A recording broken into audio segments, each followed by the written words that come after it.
This is the new Toyota Supra, and it's a little bit like Angela Merkel wearing a kimono on a date with Arnold Schwarzenegger. You see, it's like Angela because underneath the skin, it's actually German. You see, it's based on the BMW Z4. However, the bodywork is completely Japanese, isn't it? Just like a kimono. And it's actually built in Austria, as is Arnold Schwarzenegger. However, I bet you're more interested in whether this new Supra is better to drive than the BMW Z4 on which it's based. Well, to find out, the first thing I'm going to do is launch it. Now, I actually drove the Z4 the other week and I timed it from 0 to 60 in 4.5 seconds. So, that's the time this Supra has to beat. I'm going to put it into sports mode. I'm going to put the traction into sports mode. Got my specialist timing gear up here. Got my left foot on the brake. Floor the throttle. Launch control active. Go. Oh, come on, come on. Oh, yes. There we go. Right. Good job it did it quickly because I was running out of space there. There's a fence. Okay, so it did 0 to 60 in 4.4 seconds. So yeah, it beat the BMW. Now you're probably wondering what it'll do the standing quarter mile in. Well, I clearly haven't got the room here, but later on I'm going to take the car on track and time it. Let's start this review by talking about the Supra's design, because when I first saw this car I was like, oh my god, what the heck have they done? But actually, here in the sunshine, I've changed my mind. Yeah, I'm a little bit fickle like that. You see the front, it reminds me of the Mark IV Supra. There's lots of kind of swooshes and creases about the place. I really like the headlamp clusters. It's got like little red flashes in them, that's really cool. Now from the side profile, this car is supposed to mimic the Toyota 2000 GT from the 1960s. If you don't know what that looks like, here's a pic of it now. Now there is no denying that this is very Japanese in its design. The only thing that isn't are the door mirrors, because they are from the BMW Z4. I do like how you have these black side skirts, they look cool, but I absolutely adore these standard 19-inch alloys. They look amazing. The only bit of the car I'm really not too sure about is this section here, the rear haunches. It's like it's got fat, flabby hips, a bit like Kim Kardashian, probably in about 10 years' time. Or maybe 10 months time. Anyway, the back though, can't fault the back. The back of this car is absolutely gorgeous. I mean, look at it. What a sweet ass this is. Love the ducktail spoiler like that. And the rear diffuser. The way you have a little fog light, like the rain lights that you get on Formula One cars. The only thing I don't really like is this, look. This Toyota badge there above the Supra. It's just, why did they put that on there?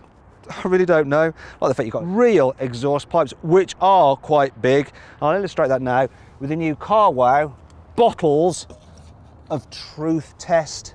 So yeah, see, they fit. Isn't that awesome? And so too is the exterior design, if you ask me. Now it is pretty wild, whereas inside it's a bit of a different story. This new Supra is all rather sensible, unlike me. Yeah, it was a bit stupid. Yeah, like I was saying, it's all quite calm and reserved. You can definitely feel a Germanic influence, especially because a lot of the buttons and stuff are from a BMW. So these buttons here for the radio, from a BMW, the climate control system, from a BMW, this twiddly knob here and all the buttons here, from a BMW, the steering wheel also from a BMW and all the switches on it, the gear shifter paddles, the stalks on the steering column, the door handles, switches here and here, BMW, and the light switches here, BMW. Yes. So that's good though, because normally with the Toyota, the insides are just bonkers. They have buttons all over the place just randomly. So that is good. And I do actually like the design. It's nice and simple, very clean, not bad at all. The quality is pretty good in here as well. That's another BMW influence. So lots of squidgy materials here. Here we've got a stitched dash.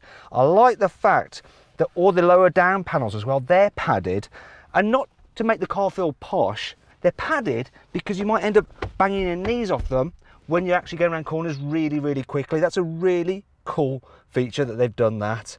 But yeah, I am feeling the BMW vibes. The rear view mirror is BMW as well. It's even got the little sensor for gesture controls, but this car doesn't have it. And that brings me onto the screen and this car's equipment list. As standard, the Toyota Supra gets a large infotainment screen with built-in satellite navigation.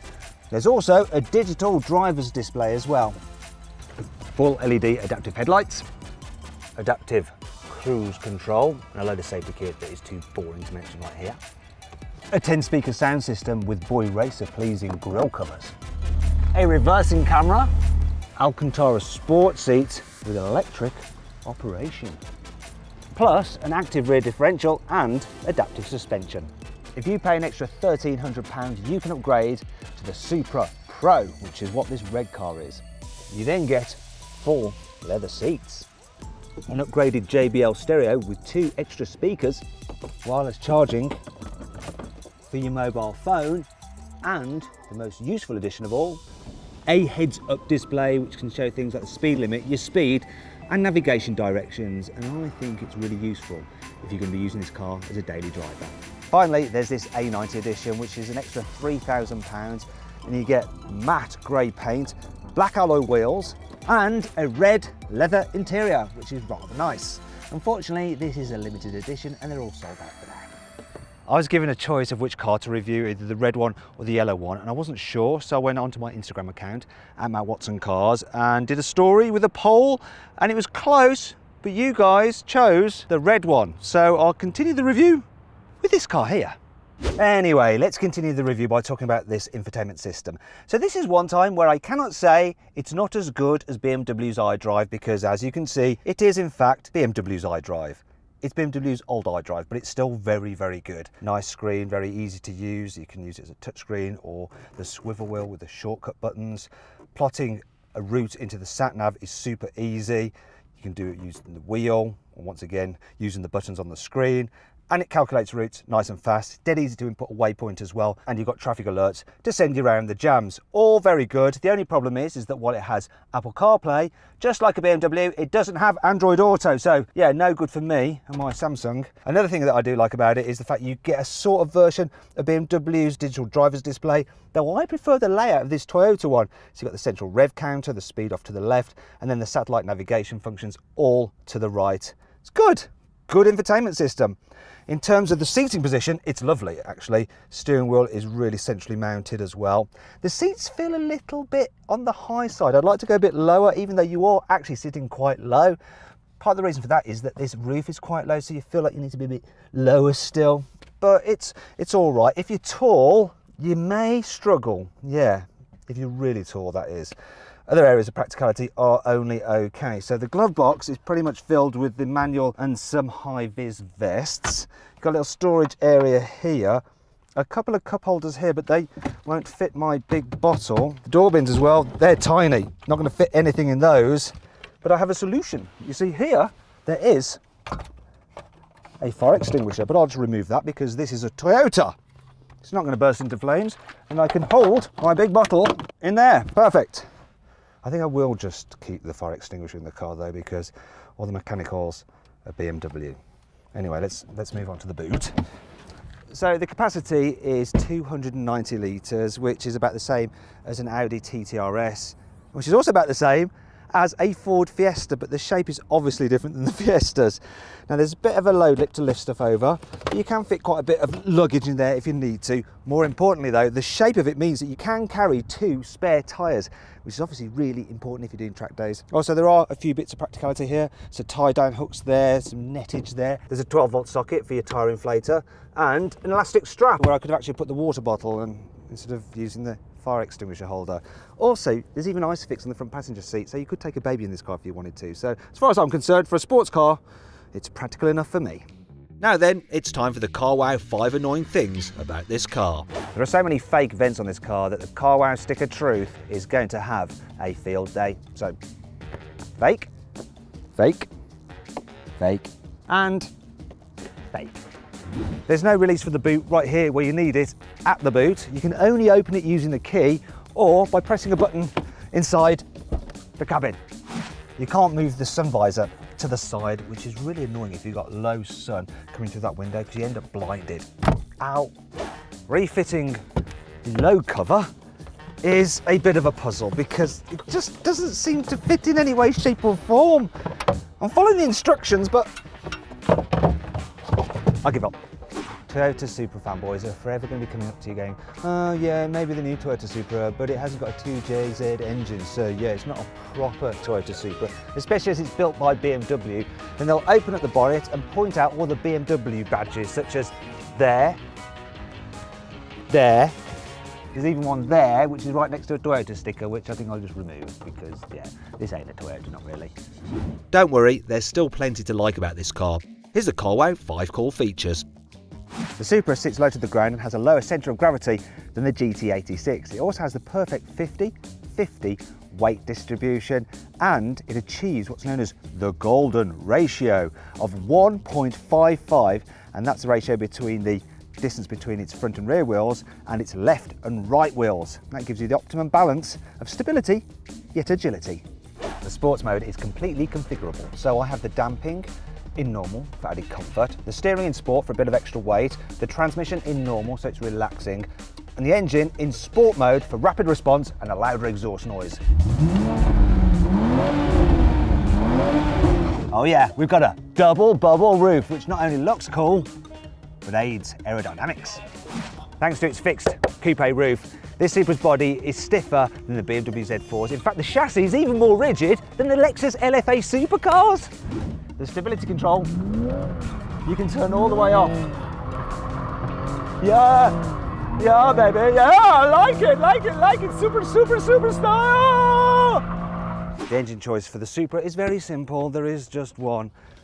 Ah, look at that, the bonnet release is a double pull, just like on BMWs. Actually, the engine is just like on BMWs because it's BMW's 3-litre straight-six twin-scroll turbo. It produces 340 horsepower, has 550 Nm of torque, and it powers the rear wheels only via an 8-speed automatic gearbox as standard. Yes, that's right, there is no manual version of the Supra. Boo! Now it's time to see what this Toyota Supra is like to drive.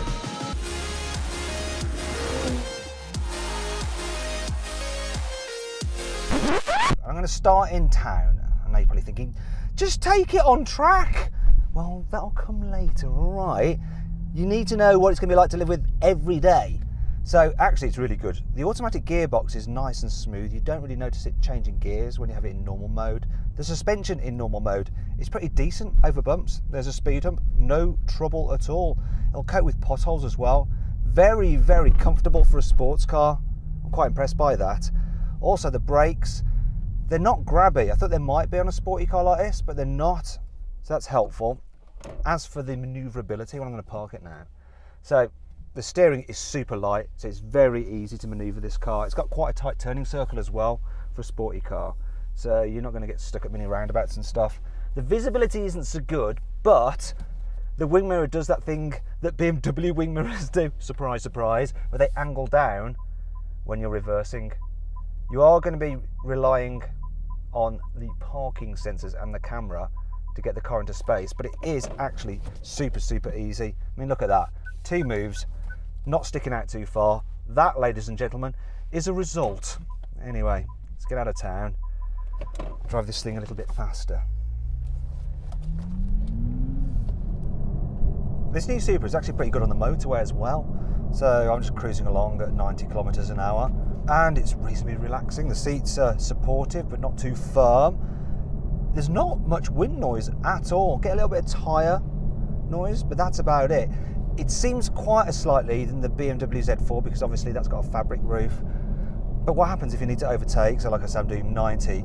The gearbox is in normal mode and in 8th gear. I'm just going to floor it. And already I'm at that Vectress chuff. Look at that, I think I gave him a bit of a shock. He wants to get the heck out of the way.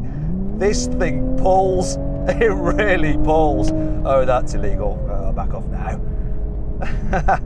Yes, good performance and good response from the gearbox, even just in normal drive. What really matters is how this new Supra drives on a twisty road, and I've found one, so I'm going to put the car into sports mode, so everything is in maximum attack. The first thing I notice is the gearbox. So now it's keen to hold on to gears and will rev out. Also, when it changes gears, you get like a thump in the back, which I'm sure that has just been added in for effect, and I like the effect. And as for the chassis balance, it's really good. So it's quite a predictable, easy car to drive fast. I I think Toyota's engineers have done a good job with this car because it's a really well-rounded sports car. Yeah, I know, all the hardware is BMW, but who cares what Supra fanboys say? You know, yes, so what? Most of it's BMW, but why not just think of it as a Z4M Coupe? There's absolutely nothing wrong with that. Anyway, there's one last place we need to try this car out.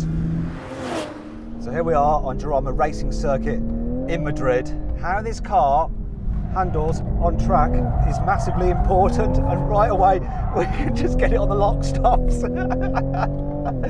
So yeah, from the first corner, I'm liking it already. Now this car spent years being developed on the Nürburgring, and it was actually signed off by Mr. Toyota on the Nürburgring, so it should be good for track days. There is a bit of roll through the corners to let you know what the car's doing, but not too much. One thing you really appreciate is that engine. The mid-range power of this engine is so good, and you can just like get the back end out and then just slide it for days. You know, it's very easy to do. Another thing worth mentioning are the brakes. The brakes do a great job of just... Oh!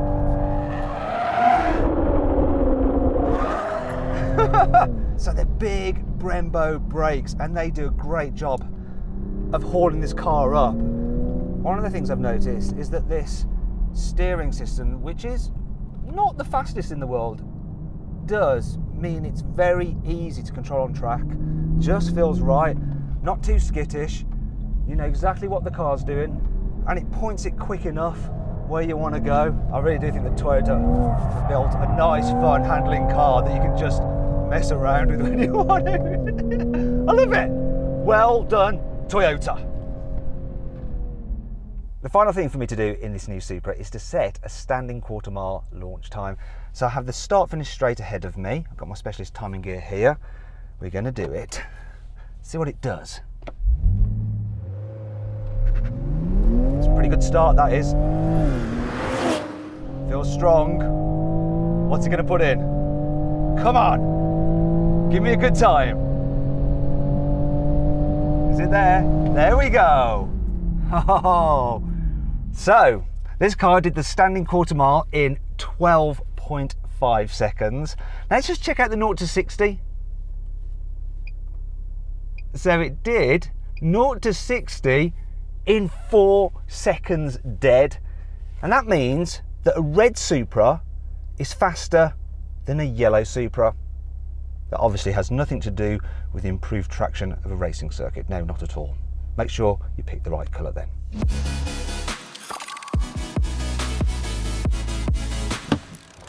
So then, what's my final verdict on the new Toyota Supra? Should you avoid it? Should you consider it? Should you shortlist it? Or should you just go right ahead and buy it? Well, I reckon you should just go right ahead and buy the new Toyota Supra if you can get your hands on one. Yeah, the Supra fanboys may go, oh, it's not a proper Toyota, but it's a great sports car, good value for money, and it comes with Toyota's 5-year warranty. Winner.